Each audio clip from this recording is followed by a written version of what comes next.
Le thème de notre message ce soir, c'est les eaux qui éteignent le feu. Et précisément, les eaux qui éteignent le feu du réveil. Nous allons lire Lévitique 6, du premier verset au 6e. La Bible dit, « L'Éternel parla à Moïse et dit, donne cet ordre. » Lévitique 6 et 1 à 6.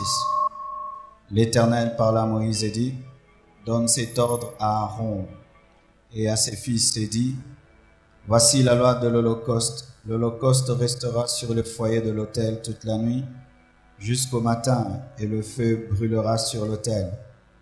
Le sacrificateur revêtira sa tunique de lin et mettra des caleçons sur sa chair. Il enlèvera la cendre faite par le feu qui aura consumé l'Holocauste sur l'autel et il la déposera près de l'autel. Puis il quittera ses vêtements et en mettra d'autres pour porter la cendre hors du camp dans un lieu pur. Le feu brûlera sur l'autel, il ne s'éteindra point. Chaque matin, le sacrificateur y allumera du bois, arrangera l'Holocauste et brûlera la graisse des sacrifices d'action de grâce.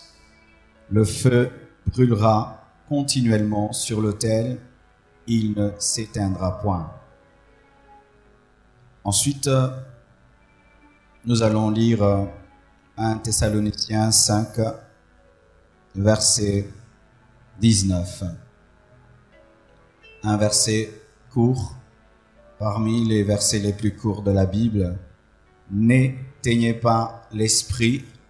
Et nous ajoutons verset 20, ne méprisez pas les prophéties, mais examinez toutes choses. Retenez ce qui est bon, abstenez-vous de toute espèce de mal. Nous terminons avec Acte 2.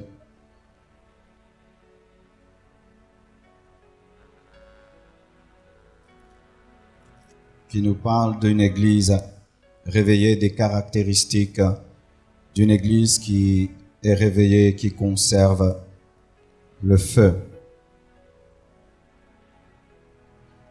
Acte 2, verset 2 jusqu'au verset 42. Acte 2, du verset 42, verset 46. Ils persévéraient dans l'enseignement des apôtres, dans la communion fraternelle, dans la fraction du pain et dans les prières. La crainte s'emparait de chacun. Il se faisait beaucoup de prodiges et de miracles par les apôtres. Tous ceux qui croyaient étaient dans le même lieu et ils avaient tous tout en commun. Ils vendaient leurs propriétés et leurs biens et ils en partageaient le produit entre tous selon les besoins de chacun. Ils étaient chaque jour tous ensemble assidus au temple. Ils rompaient le pain dans les maisons et prenaient leur nourriture avec joie et simplicité de cœur, louant Dieu et trouvant grâce auprès de tout le peuple. Et le Seigneur ajoutait chaque jour à l'Église ceux qui étaient sauvés. Nous acclamons le Seigneur. Asseyez-vous. Amen. Les eaux qui éteignent le feu est le sujet de mon message ce soir. Nous voyons Paul dans 1 Thessaloniciens 5, verset 19, qui nous dit « N'éteignez pas l'esprit, n'éteignez pas l'esprit ». Paul, en écrivant aux Thessaloniciens, était conscient que le feu du réveil peut croître lorsqu'il est entretenu et peut être éteint lorsqu'il est négligé. Paul parle du Saint-Esprit comme étant un feu capable d'être éteint, car on ne peut éteindre que le feu. Et les eaux qui éteignent le feu sont l'ensemble des choses que le monde, que la chair, que le diable mettent en œuvre pour détruire le réveil, car le réveil est un feu. Le Saint-Esprit allume un feu dans l'Église qu'on appelle le réveil. Et le monde, la chair, le diable mettent en œuvre des choses pour étouffer la flamme du Saint-Esprit dans les chrétiens, dans la famille, dans une église locale, dans le corps du Christ et dans une nation et même dans le monde. Et la volonté de Dieu est que tout réveil puisse être profond. Un réveil est profond lorsqu'il engendre des conversions. Lorsqu'un réveil n'engendre pas des convertis, ce réveil n'est pas profond. Et un réveil ne doit pas seulement être profond, il doit être permanent. Il ne doit pas durer une soirée comme celle-ci, mais ça doit être un réveil qui dure jusqu'au retour de Jésus.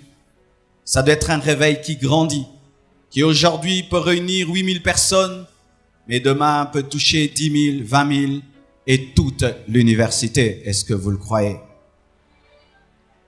Alléluia.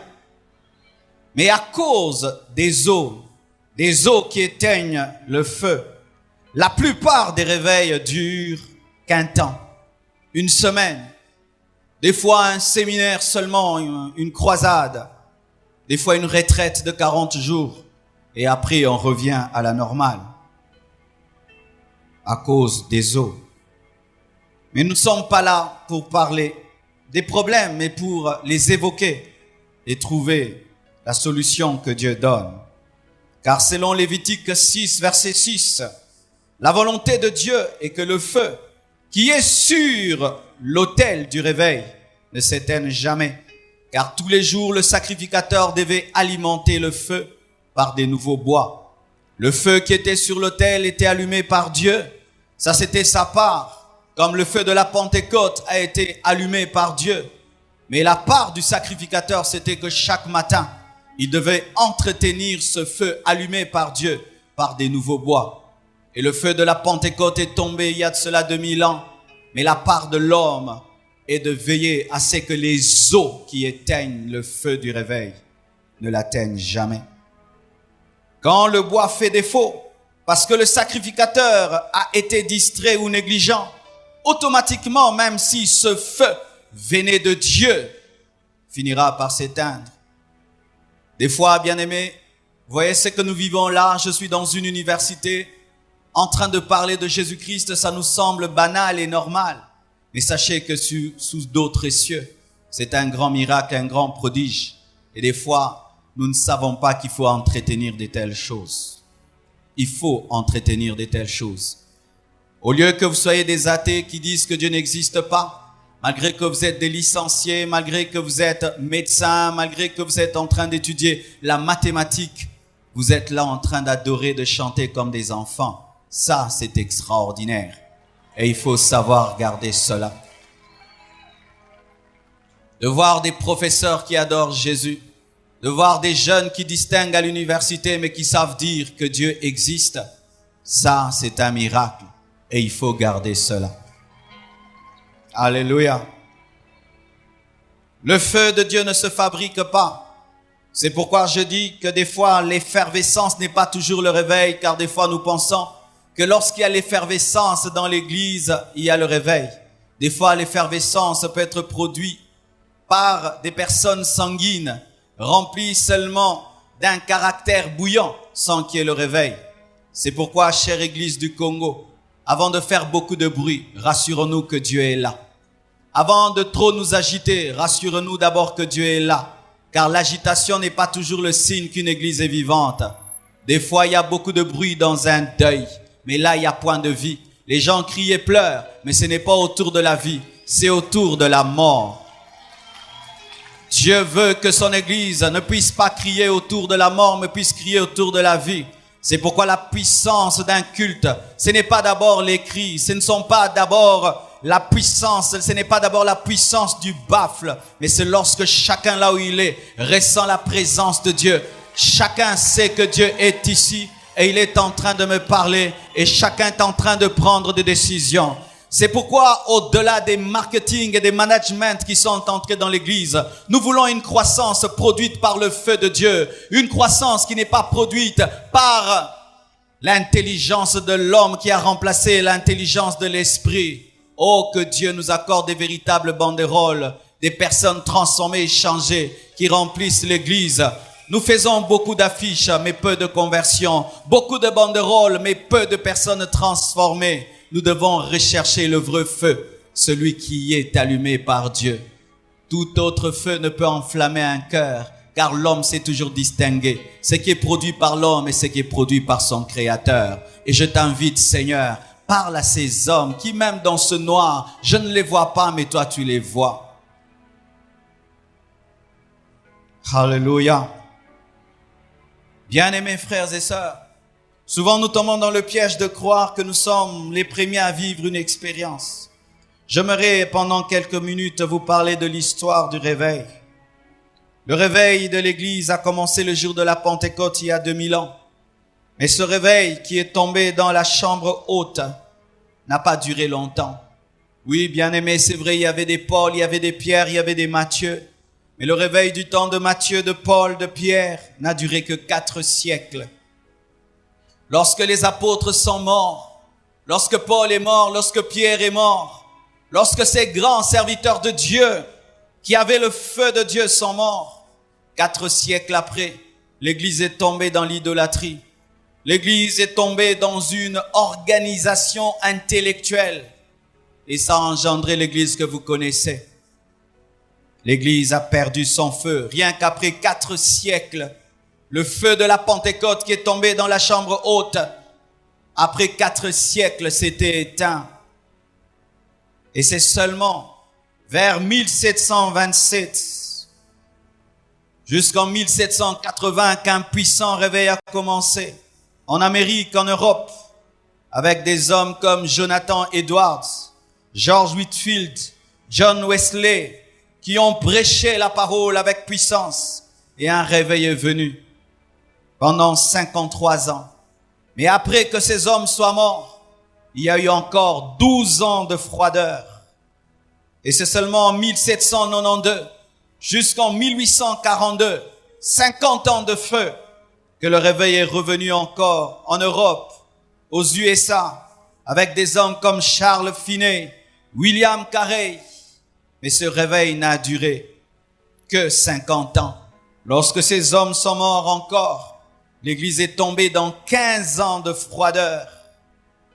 Et en 1857, jusqu'en 1859, 2 ans seulement, il y a eu un puissant réveil en Grande-Bretagne et aux États-Unis, avec des hommes comme Dill Moody, William Booth, Hudson Taylor, une femme, Phoebe Palmer, Anne Semple, une autre femme. Mais lorsque ces personnes sont parties encore, l'Église est tombée dans 41 ans de froideur. Et en 1900, jusqu'en 1930, 30 ans de feu, ce réveil a touché les USA, l'Europe et le monde, avec un homme qui s'appelait Papa Seymour. C'était un noir qui était borgne, avec des hommes comme Evan Roberts, John Heed, un homme qui est mort dans la prière, Torrey, un homme puissant dans la prière, Smith Wigglesworth, un homme qui a ressuscité 21 personnes, Aimée Semple, une femme. Mais ce réveil aussi n'a fait que 30 ans. Et il y a eu encore 17 ans de froideur. Un autre réveil a commencé en 1947. Et nous sommes les bénéficiaires de ce réveil qui a commencé en 1947. Avec un homme comme Gordon Lindsay, Oral Roberts qui vient de mourir, Tel Osborne qui est venu ici, qui a connu Tel Osborne. Il vient aussi de mourir. Avec des hommes comme Billy Graham qui est encore vivant mais très très vieux. Renard Bonquet qui est arrivé même au Congo. Cerulo qui est arrivé au Congo. Et autres que je n'aimerais pas citer. Ce réveil qui nous a touchés aussi avec des hommes comme Heidi Nabala qui était un Congolais qui est mort. Qui nous a touchés avec un homme que j'aimais beaucoup, Jacques-André Verneau, qui est parti. Mais lorsque vous avez capté ce que j'ai dit, vous allez vous rendre compte qu'il y avait des sommets et des creux, que le réveil est comme une vague. Il y a un temps, on est au sommet du réveil, et un temps, on tombe dans le creux, et puis encore on monte, et puis encore on descend. Et je me pose, le réveil du Congo, il est où? Il est au sommet ou il est dans le creux? Il est où?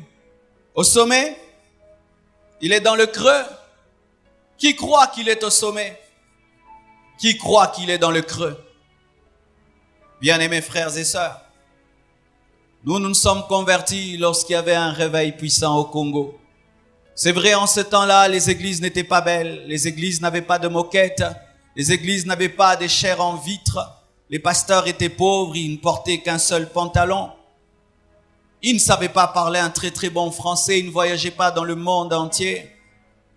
Mais on a vu des stars de la musique se convertir, prêcher la parole de Dieu et témoigner leur occultisme. Aujourd'hui, nous sommes en train de nous moquer lorsque des grandes stars de la musique meurent, alors qu'il faut pleurer parce que ce sont des réveils ratés. Car si celui qui est parti s'était converti, bien aimé, ce serait extraordinaire. Et nous l'avons raté. Et nous ratons encore tant et tant d'autres. Et pour ma part, bien aimé, j'aimerais vous dire que le réveil de notre nation n'est pas au sommet. Malgré que nous avons fait une foule ce soir, il est en train d'aller vers le creux. Et nous devons nous réveiller. C'est pourquoi Dieu nous a envoyés ici. Parce qu'au milieu de vous, il y a des gens qui ont l'appel de Dieu et qui aujourd'hui seront choisis par Dieu, touchés par Dieu pour amener un réveil. Et je vous dis, je suis très sérieux. C'est pour eux que je suis venu en ce lieu. Pour les renards banquiers du Congo. Pour les futurs Vernon. Car il est mort, mais son onction n'est pas morte. Il est mort, mais il y a une mission qui continue dans ce pays et dans cette université. Dieu est venu chercher un homme, il est venu chercher une femme. Dans cette université, dans cette soirée, il y a quelqu'un qui est venu étudier l'économie, qui est venu étudier la mathématique. Mais au-delà de son plan, il y a un plan. De la même manière que Saoul était en train de chercher les ânesses de son père alors que la royauté le cherchait. Il y a certaines personnes qui sont venues ici afin d'acquérir l'intellect. Mais Dieu va leur donner le spirituel, car il y a un puissant réveil qui doit venir avant le retour de Jésus-Christ, avant que Jésus-Christ ne revienne. C'est pourquoi il nous a envoyés. Aujourd'hui, comme un aigle, je vais crier afin que les aiglons entendent et qu'ils sachent qu'il n'y a pas que la mathématique sur la terre, il n'y a pas que l'économie sur la terre. Il y a une grande moisson d'âmes qui doit être faite avant le retour de Jésus-Christ. Ce n'est pas que Dieu est contre tes études. Moi-même, je suis en train de prêcher en français. Mais Dieu veut se servir de ce français que tu connais. Il veut utiliser l'intellect que tu as. De la même manière qu'il a utilisé la connaissance de Moïse afin d'écrire les 10 commandements, il veut utiliser la science et la connaissance que tu as afin d'influencer ce monde. Il veut utiliser ton intelligence comme il a utilisé l'intelligence de Luc qui était un médecin. Il veut utiliser ton intelligence comme il a utilisé l'intelligence de Paul qui était un grand homme de lettres. Dieu veut le faire et il va le faire. Et je t'assure, aujourd'hui tu n'as pas un rendez-vous avec Marcelo. Tu as un rendez-vous avec le surnaturel de Dieu. Tu as un rendez-vous avec l'appel de Dieu. Car Dieu au travers de toi aimerait ramener le réveil au sommet. Vous avez remarqué, chaque fois qu'il y avait des hommes, le réveil était au sommet. Et lorsque ces hommes mouraient, c'est comme si ce réveil allait avec eux. C'est pourquoi Dieu veut que le feu soit maintenu sur l'autel et il a prévu des bois. Tu es un bois qui était caché dans la garnison de Dieu. Tu es un bois qui était caché dans le dépôt de Dieu. Et aujourd'hui, le feu de Dieu va venir sur toi. Parce que ceux qui étaient sur l'autel sont devenus de la cendre. Et ton tour est arrivé. Ton tour est arrivé. Ton tour est arrivé. Tu ne peux être une solution si tu ne comprends pas la maladie. Qu'est-ce qui est en train de tuer? Qu'est-ce qui est en train de tuer? Qu'est-ce qui est en train de tuer? Voici ce qui est en train de tuer le réveil de ma nation. Les gens ne prient plus pour le salut des âmes, la première chose. Les gens ne prient que pour eux. Prie pour ton problème est devenu la récitation. Pensez-vous que si Paul et Pierre ne priez que pour eux et pour leur famille. Il y aurait le réveil jusqu'aux extrémités de la terre. Pensez-vous que si dans la chambre haute, il n'y avait que des prières égoïstes, aujourd'hui il y aurait le réveil sur la terre? Lorsque l'intercession pour les âmes prend fin, le réveil s'arrête. Lorsque les gens commencent à aller à l'église, ne prions que pour eux. Ne prions que pour leurs problèmes. Ne prions que pour leurs difficultés. Prions que pour leurs rêves. Prions que pour leur petit ego. Le réveil meurt. Il faut des gens qui vont dans des forêts et qui ne vont pas prier pour leur mariage. Il faut des gens qui vont au sommet des montagnes, pas pour recevoir l'argent. Il faut des gens qui s'enferment dans des chambres et qui pleurent et qui demandent: Seigneur, sauve ma nation. Seigneur, sauve mon université. Seigneur, transforme les païens. Délivre les homosexuels. Des gens qui arrêtent de juger les païens, à se moquer des païens parce qu'ils sont créés à l'image de Dieu. Où sont les intercesseurs? Où êtes-vous partis? Où êtes-vous partis? Quelle est la dernière fois que tu as prié et que tu as pleuré pour les âmes perdues? Quelle est la dernière fois que tu as regardé un païen et tu as eu mal au cœur? Quelle est la dernière fois que tu es rentré dans ta chambre ne pleurant que pour une seule personne? Les eaux qui éteignent le feu. C'est que l'intercession est devenue supplication. L'intercession a été remplacée par des prières égoïstes. Et c'est ce qui tue le réveil. C'est pourquoi les gens ne se convertissent pas. Je suis conscient, très conscient, que je ne peux changer aucun d'entre vous. Mais je crois que ces frères qui sont en train de prier dans le secret, Dieu va les exaucer. Et quelqu'un sera touché aujourd'hui. Revenons à l'intercession. Revenons à l'intercession. Revenons à la prière. Vos genoux sont trop beaux. Vos genoux sont trop beaux. Je ne parle pas de ces 5 minutes que les intercesseurs dans les églises font avant le culte. Je ne parle pas des intercesseurs qui ont des titres. Je parle des hommes qui, dans le secret, présentent ce pays à Dieu. Je parle des hommes qui, dans le secret, présentent cette université à Dieu, qui viennent dans cet amphithéâtre faire des veillées de prière. Le pasteur ne le connaît pas, personne ne le connaît, mais c'est un bélier dans la prière. Oh Dieu, répands l'esprit de prière à nouveau. Je vous ai parlé de John Eade, l'un des hommes que Dieu utilisait dans le réveil. Cet homme pouvait prier dans des températures de moins 10 degrés Celsius dans le froid. Il pouvait prier jusqu'à ce que son cœur s'est arrêté. Il est mort dans la prière. Et un réveil est venu après lui. Les eaux qui éteignent le feu. Une autre eau, c'est que nous avons arrêté d'aimer l'enseignement. Nous aimons trop les prédications, alors que la Bible dit qu'il persévérait dans les enseignements des apôtres. Vous venez à l'église pour qu'on vous amuse. Le prédicateur, ce n'est pas un clown qui vient vous faire rire. Le prédicateur, ce n'est pas une star qui vient pour vous distraire. C'est un porteur de la parole. Lorsque l'enseignement est remplacé par la prédication, Les hérésies vont entrer dans l'église. Les fausses doctrines vont entrer dans l'église. Et l'église ne sera pas protégée par rapport aux faux docteurs. Revenez aux études bibliques. Arrêtez de fuir l'église lorsqu'il y a études bibliques. Arrêtez de fuir l'église lorsqu'il y a un séminaire. Arrêtez de choisir des thèmes. Arrêtez de choisir les thèmes.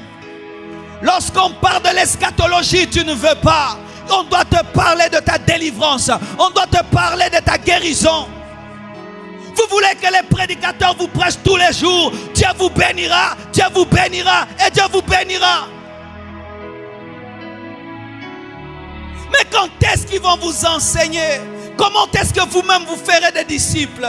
Quand est-ce qu'ils vont vous enseigner la doctrine? Quand est-ce qu'ils vont vous asseoir sur les fondements de l'œuvre de la croix? Quand est-ce qu'ils vont vous asseoir sur ce que vous êtes devenus en Jésus?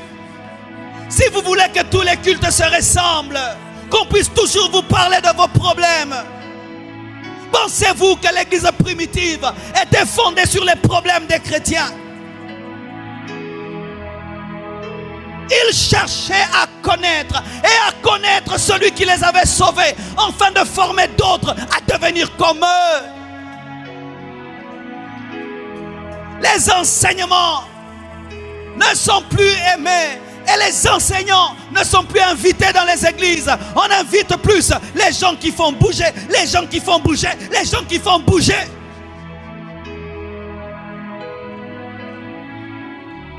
Vous voulez qu'on vous prêche la bénédiction, mais c'est impossible d'être béni sans sanctification. Vous voulez qu'on vous prêche que vous allez distinguer, mais comment tu vas distinguer si tu ne crains pas Dieu? Vous voulez qu'on vous prêche que vous allez réussir, mais pour réussir aussi tu dois travailler, tu dois étudier. Dieu, ce n'est pas un magicien qui va faire l'interrogation à ta place.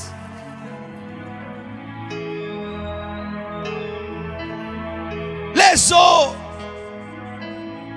eaux, c'est que vous tous, vous voulez devenir, si vous avez un appel, vous voulez devenir des pasteurs. Qui ira au Bandundu? Lorsqu'il n'y a plus de missionnaires, le réveil meurt. Les gens vont s'entasser dans une église et vous trouvez dans une église de 200 personnes, 100 personnes qui ont l'appel de Dieu. Et tous veulent prêcher sur la chair du pasteur. Et il y a des luttes à l'église, des compétitions à l'église, des rivalités à l'église, au lieu d'aller prêcher au Bas-Congo. Tout le monde veut prêcher, mais dans une église déjà construite.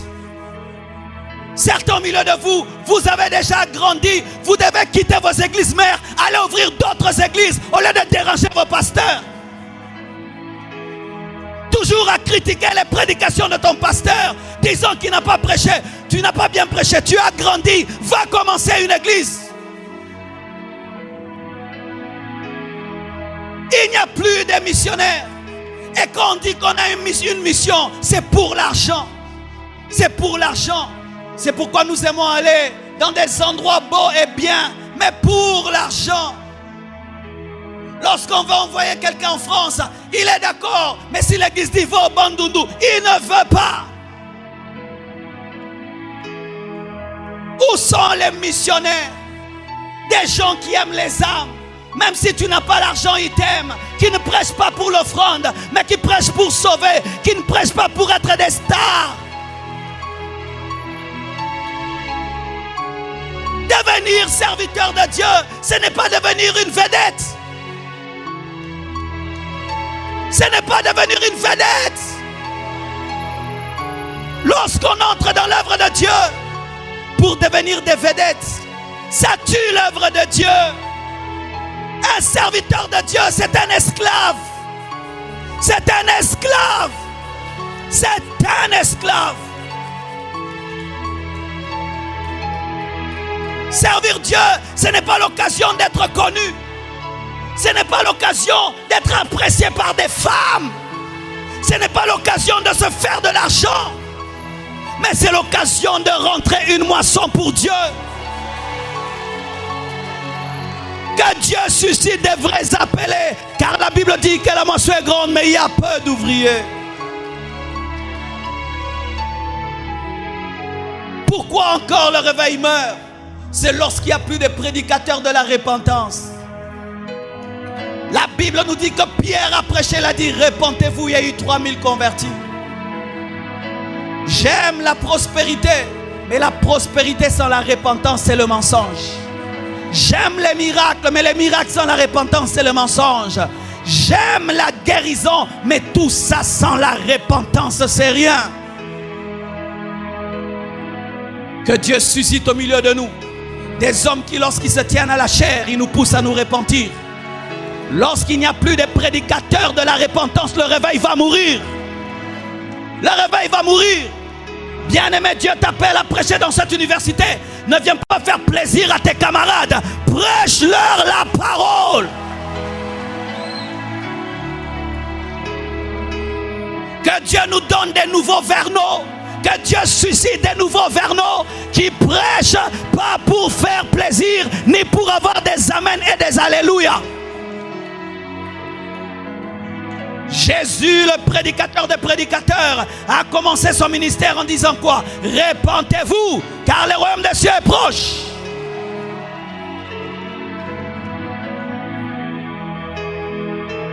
Le réveil meurt lorsque on commence à étouffer le Saint-Esprit, comme l'a dit Paul. N'éteignez pas l'esprit par beaucoup d'organisations.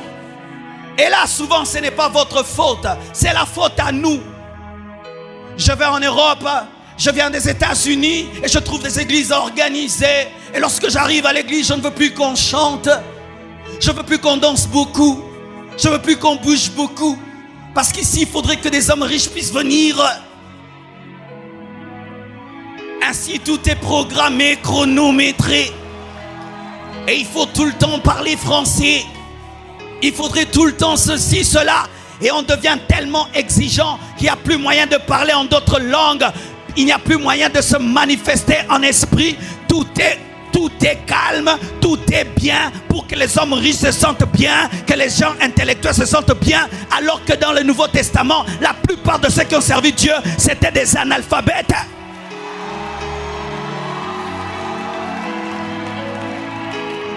Soyez libres de vos églises, prophétisez, parlez en d'autres langues, prophétisez, parlez en d'autres langues, prophétisez, parlez en d'autres langues, prophétisez, parlez en d'autres langues, prophétisez, parlez en d'autres langues.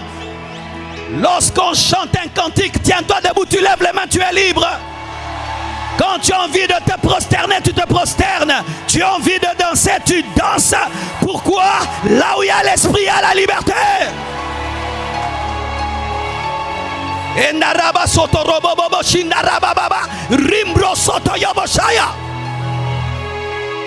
Trop d'ordre, trop d'organisation, trop d'intelligence humaine. Et vous sentez, le Saint-Esprit est en lutte avec l'homme. L'homme met son programme, le Saint-Esprit met son programme, et c'est le programme de l'homme qui domine. Et on a des cultes de Pentecôte sans le Saint-Esprit, des cultes de Pentecôte sans le Saint-Esprit, où on parle du Saint-Esprit, le Saint-Esprit n'est pas là, et on parle d'un Saint-Esprit historique, au lieu de parler du Saint-Esprit dans le présent.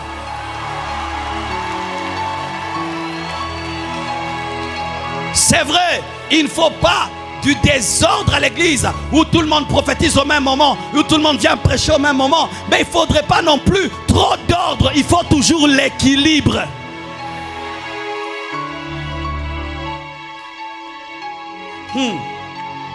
Alléluia. Il y a un autre problème, le manque de sanctions et de discipline.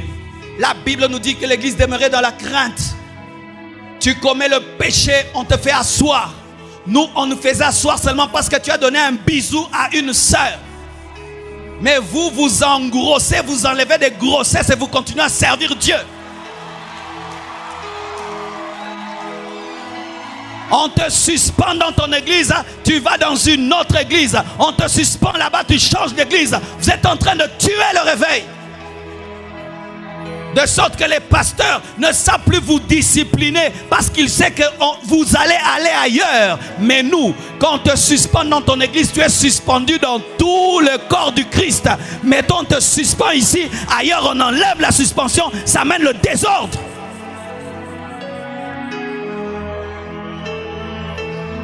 Oh, je vais prêcher.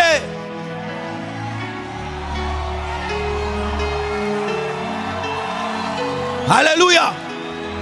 Non, enlevez les paniers. Ils seront distraits par les offrandes du prophète. Remettez ça. Écoutez la parole.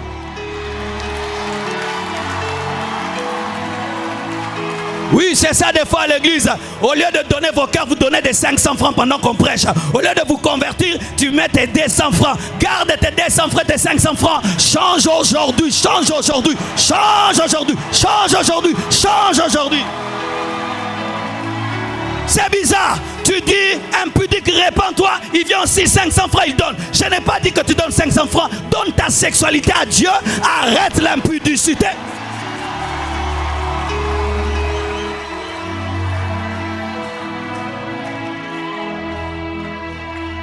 Lorsqu'il n'y a pas de discipline, ça tue l'église. Le pasteur divorce, il continue à prêcher et l'église est pleine. Ça tue l'église. Je dis ça tue l'église. Et je vous dis ça tue l'église.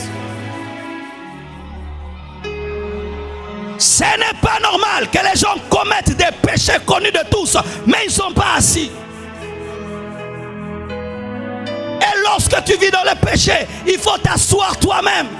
Tu te suspends toi-même. Tu te suspends toi-même. Chaque fois que dans l'église, il n'y a plus de sanctions et de discipline, le réveil a fini par mourir.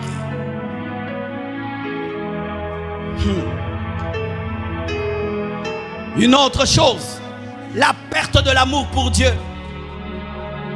La Bible dit, c'est que j'ai contre toi, c'est que tu as abandonné ton premier amour. Lorsque tu t'étais converti, voilà comment tu lisais la Bible. Vois comment est-ce que tu priais. Comment est-ce que tu attendais le jour du culte pour aller à l'église. Maintenant, aller à l'église, il faut qu'on puisse t'appeler. Il faut qu'on puisse te rappeler. Lorsque tu t'es converti, toi-même, tu parlais de Jésus-Christ partout. Maintenant, il faudrait que tu sois dans un département d'évangélisation pour parler de Dieu. Lorsque tu t'étais converti, tu n'arrivais pas à faire un jour avec le péché. Maintenant, tu fais des mois avec le péché. Tu as le sourire. Lorsque tu étais converti, tu pleurais dans la prière. Maintenant, tes yeux sont devenus secs. Lorsque tu étais converti, Jésus, c'était ta passion. Ce n'était pas la bénédiction. Ce n'était pas l'élévation. Mais c'était lui qui était tout pour toi. Maintenant, tu l'aimes à condition qu'il te bénisse. Maintenant, tu l'aimes à condition qu'il t'élève. Est-ce que tu étais ainsi? Qu'est-ce qui t'est arrivé? L'Esprit de Dieu me dit de dire ceci. Tu étais venu dans cette université, tu craignais Dieu, tu l'aimais. Maintenant, qu'est-ce qui t'est arrivé? Aujourd'hui, tu te retrouves dans quoi? Tu te retrouves dans l'occultisme, tu te retrouves dans l'impudicité, tu te retrouves dans l'homosexualité, tu te retrouves dans le lesbianisme. Tu étais venu dans cette église, dans cette université. Tu étais un enfant de Dieu rempli de feu. Mais qu'est-ce qui t'est arrivé? Qu'est-ce qui t'est arrivé? Tes amis. Tu commences à aimer tes amis plus que Dieu. Tu commences à aimer ton groupe plus que Dieu. Tu veux faire plaisir à tes amis. Tu étais venu dans cette université avec des robes jusque-là. Maintenant, tu portes quoi, ma soeur? Tu portes quoi maintenant? Tu t'habilles comme une prostituée. Comme une prostituée. Mais quand tu étais venu, tu t'habillais comme un enfant de Dieu. Qu'est-ce qui t'est arrivé? Ce qui t'est arrivé, c'est que tu as perdu ton amour pour Dieu. Et tu as commencé à aimer, c'est que Dieu te donnera le succès dans tes études. C'est maintenant Dieu, le féticheur, qui vient te donner le succès dans tes études. Mais ce n'est plus l'époux.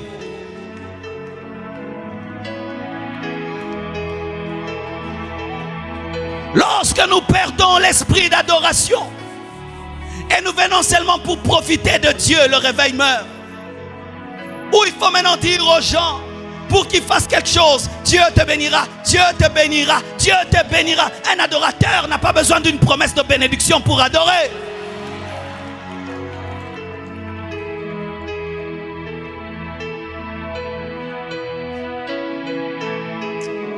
Alléluia. Alléluia. Et je termine. Mes frères et sœurs, Dieu n'est pas que le Dieu de Moïse, il est aussi le Dieu de Josué. Il n'est pas que le Dieu d'Élie, il est aussi le Dieu d'Élisée. Il n'est pas que le Dieu de Paul, il est aussi le Dieu de Timothée. Il est le Dieu de la relève. Lorsque le bois qui est sur l'autel est consumé parce que le bois n'est pas éternel, il faudrait qu'il y ait un autre bois qui monte sur l'autel.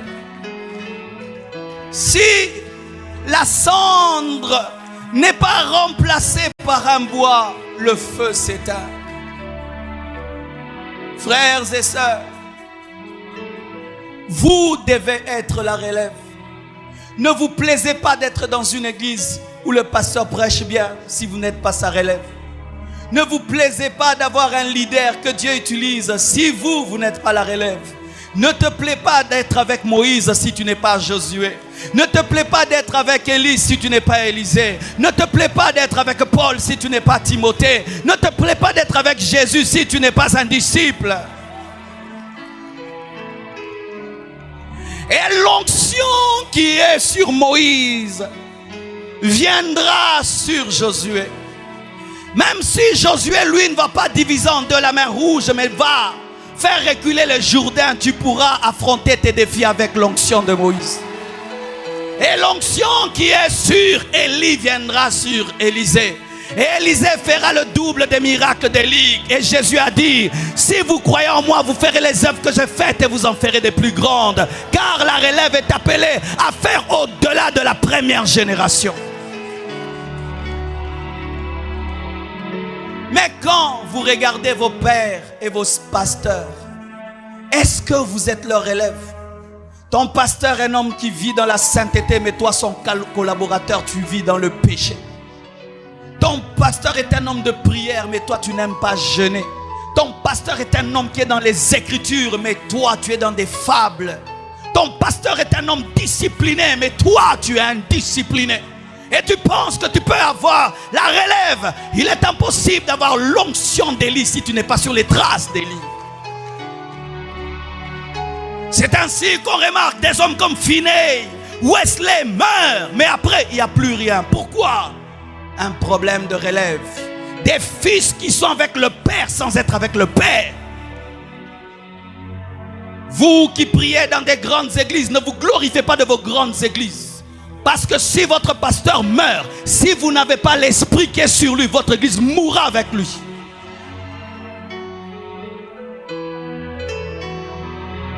Mais ce n'est pas seulement un problème des fils. Des fois, c'est le problème de nous les Élis, des fois. Nous ne voulons pas former la relève. Nous ne voulons pas enseigner la relève. Nous ne voulons pas transmettre le feu à la relève. Et je parle à tous les leaders qui sont ici. Il n'y a point de succès sans successeur. Il n'y a point de grandeur sans engendrer des grands. Ne te glorifie pas d'être un grand si tu n'engendres pas des grands. Le Seigneur m'a dit de venir dans cette université. Comme certaines entreprises vont dans les universités afin de recruter des gens afin de travailler dans leurs entreprises. Et si les loges viennent à l'université afin de recruter des gens pour la franc-maçonnerie, moi aussi j'ai été envoyé. J'ai été envoyé par le royaume des cieux. J'ai été envoyé par le roi des rois. J'ai été envoyé par le Seigneur des seigneurs afin de recruter des serviteurs.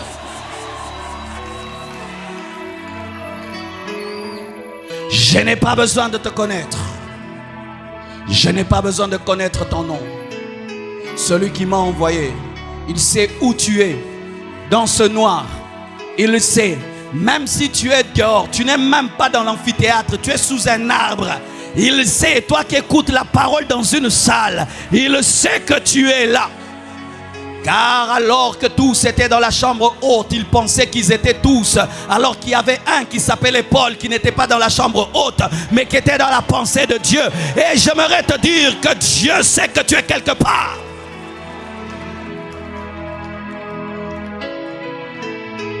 Je prie Dieu de susciter dans ce pays à nouveau des prédicateurs de la repentance. Je prie Dieu à nouveau dans ce pays de susciter des adorateurs. Je prie Dieu à nouveau dans ce pays de susciter des hommes d'intercession. Je prie Dieu, à nouveau dans ce pays, de susciter des véritables missionnaires. Je prie Dieu, dans cette université, d'affecter un homme pour amener un bouleversement. Tu n'as pas besoin d'être accompagné, d'avoir un ami à côté de toi, car souvent, un seul homme a suffi pour libérer. Moïse était seul et il a libéré Josué. Et j'aimerais te dire, même s'il n'y a qu'un homme ce soir, un réveil peut venir dans cette université, peut toucher Kinshasa, toucher le Congo, toucher l'Afrique et les extrémités de la terre. Que Dieu vous bénisse. Alléluia. Oh, adorons le Seigneur. Prions. Alléluia. Je demande la liberté de l'esprit. Tika Simba Yobisika Infandi. La présence de Dieu est ici. Le Saint-Esprit a déjà commencé son travail. Il est en train de recruter des guerriers, des guerrières pour la moisson finale, car Jésus revient bientôt. Ne sois pas pressé de t'en aller, car tu ne sais ce que Dieu t'a réservé. Et Rabashanda.